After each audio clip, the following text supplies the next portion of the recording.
Good morning, friends.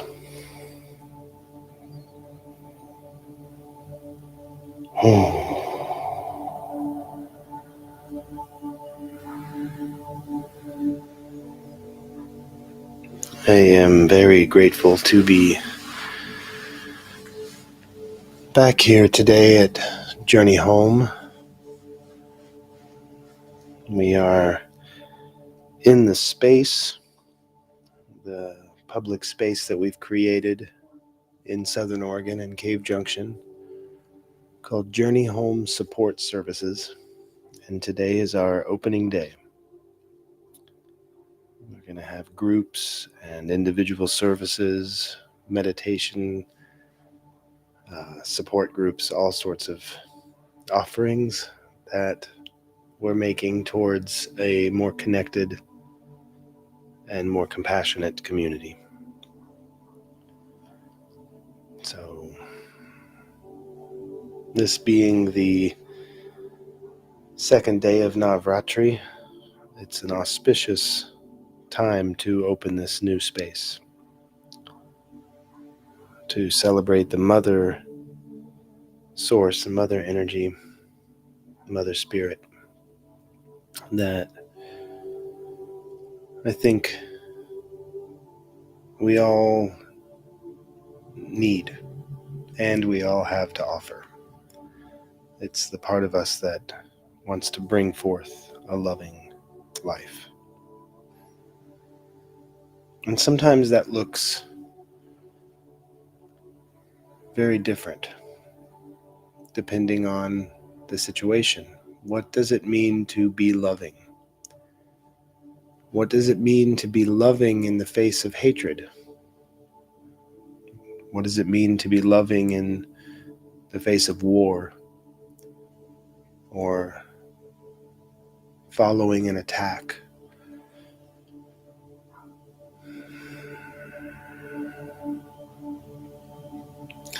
These are really difficult explorations to make, because it's hard sometimes to grasp and kind of wrap my mind around how I can be loving and also be angry. How can I be loving and also be extremely sad? Or how can I be loving and be terrified?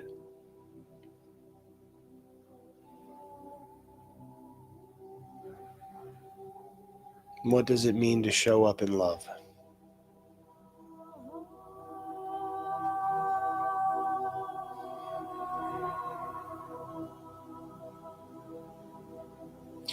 And I think that this is going to be an exploration that each of us have to make to understand where we can come to these places of love, even within immense heartbreak. But I don't think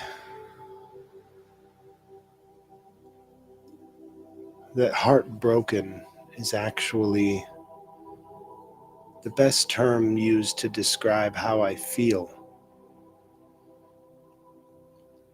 I like the term heart opened.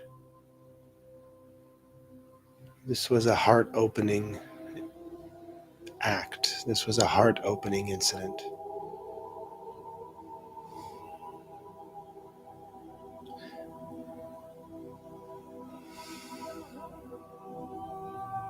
But there is so much heartache right now in our world, all around us. Immense pain. Social upheavals that are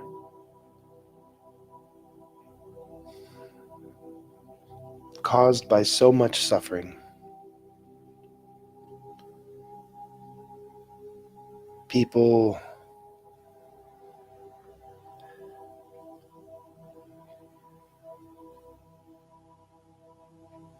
behaving in such ways that they would never want to behave if they could just be safe and if they could just be thriving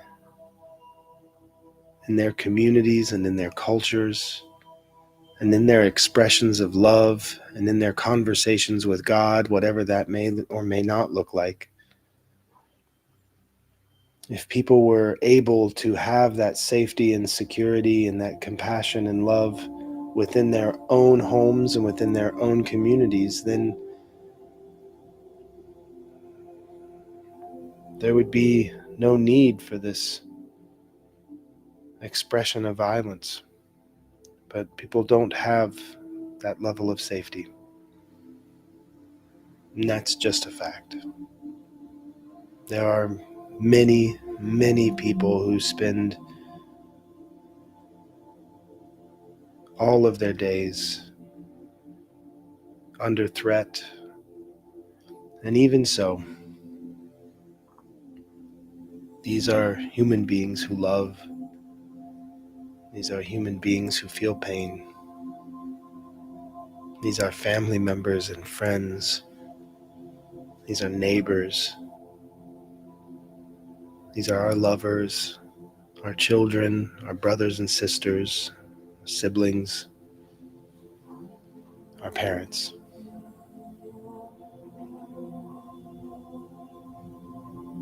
And right now, there is immense suffering. And this causes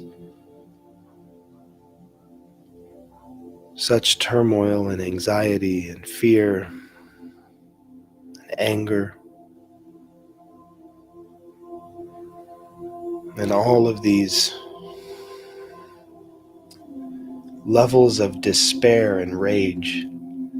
When despair is here, rage seems to be the diffusing strategy that we have. Right? But what we're feeling is deep, deep disconnection.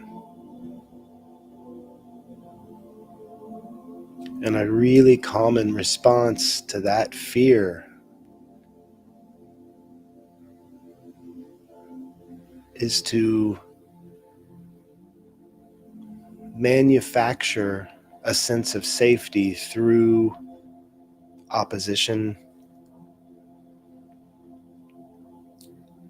Let me give an example.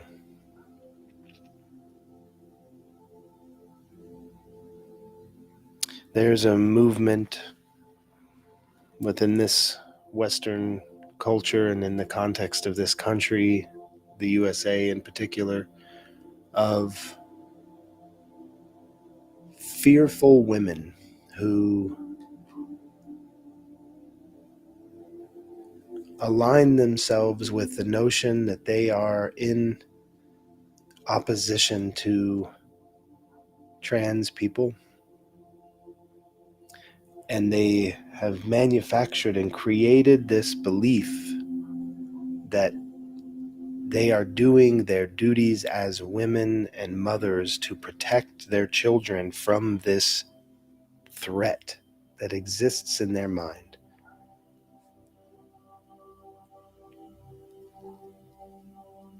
And it's only through the creation of more scared people that they feel a sense of connection. And it's that connection that they feel with other threatened people that make them have the notion of their own safety. See, there's something that's occurred that has threatened their belief in who they think they have to be and what that must look like for others around them and who you would have to be for them to be who they have to be.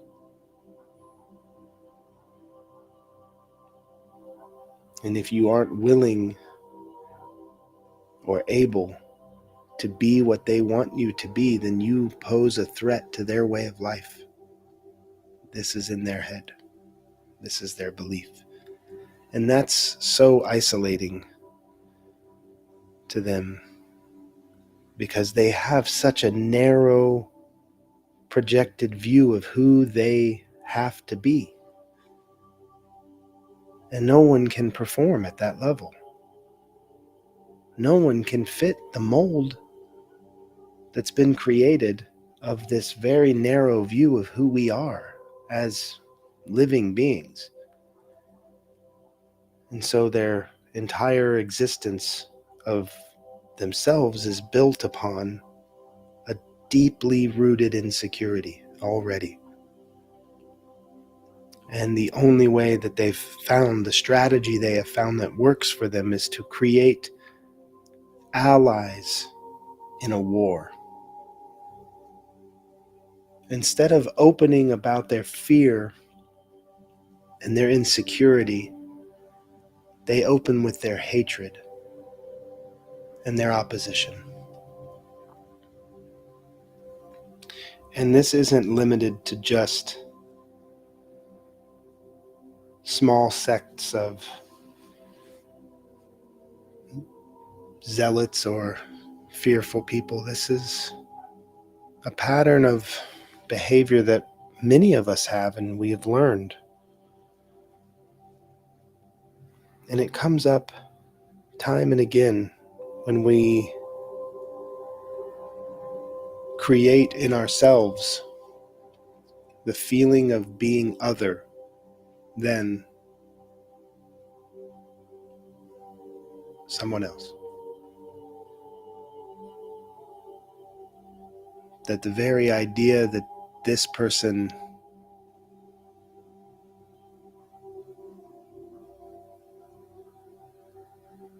sees the world in a different way is a threat to me being able to see myself within their world.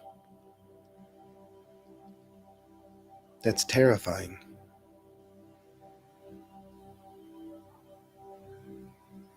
So how then do we find love in our opposition?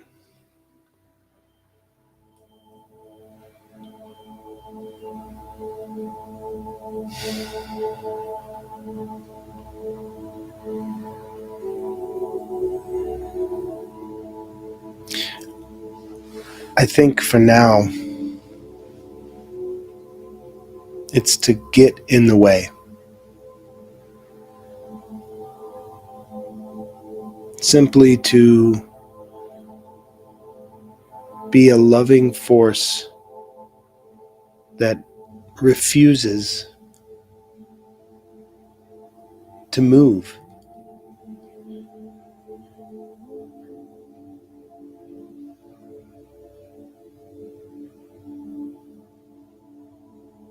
I am not against war as a ideological stance.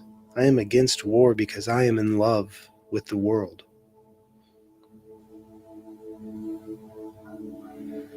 I'm against war because I'm in love with people.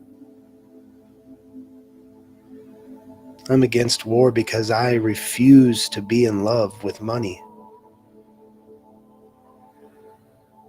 I refuse to be in love with fear.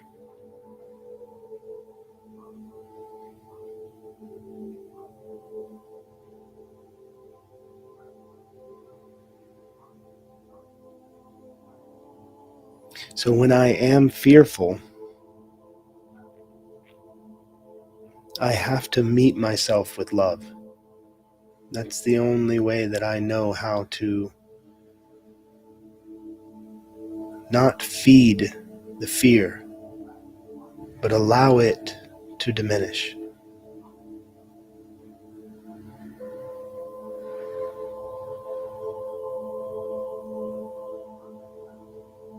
So today in this morning's meditation, I just want to invite each of us to bring ourselves into a place of sadness, and a place of sorrow, and a place of pain, and a place of compassion for all of it. Hold this space in our hearts for everyone right now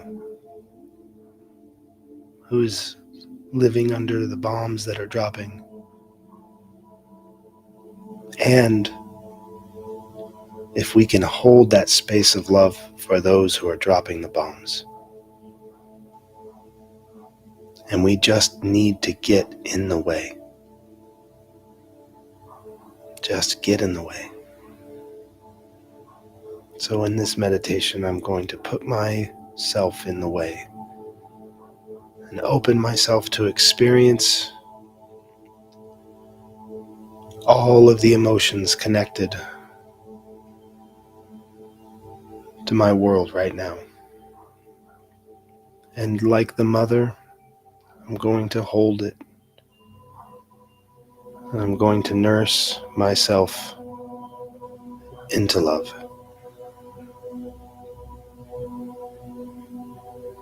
So wherever you are right now, let's find our meditation posture, that place of balance in our body. If you can, if you're sitting, lengthen the spine. If your legs are crossed in any number of positions, just make sure that your feet and your knees and your hips are not being stressed. Gently bring the shoulder blades together in the back, just enough to open the chest and open the heart. Relax the shoulders, relax the jaw. Breathe in through the nose to the bottom of the belly. And release.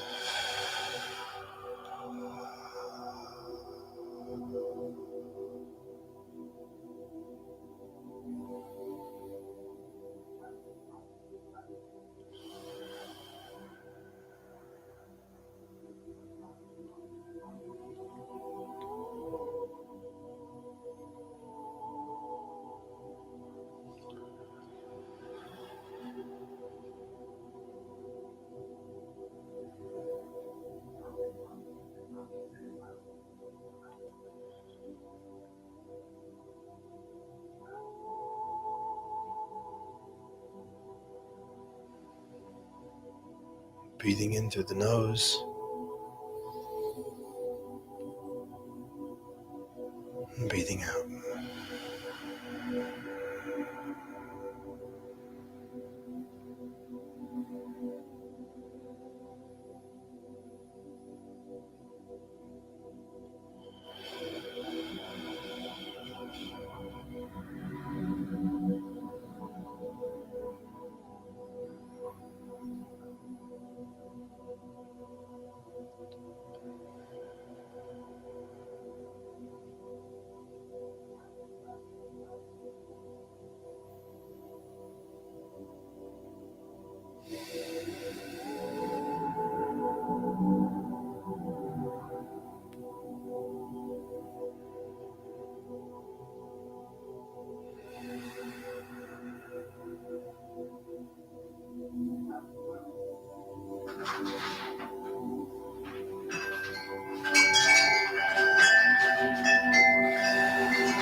Breathing in through the nose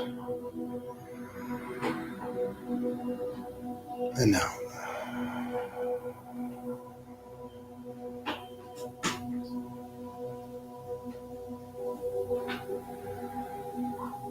And when you're ready, come back into your body, gently moving your fingers and your toes. Slowly opening the eyes.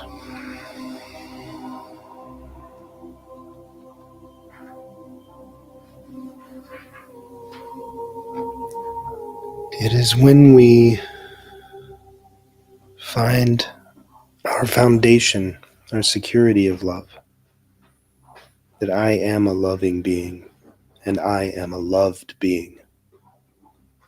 That is when I can hold space for my anger even for my rage, and not weaponize my emotions, not weaponize my grieving.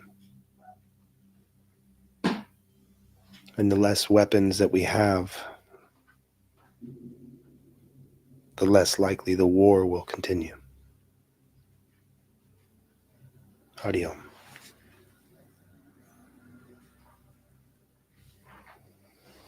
Thanks for joining us today. I'll see you soon.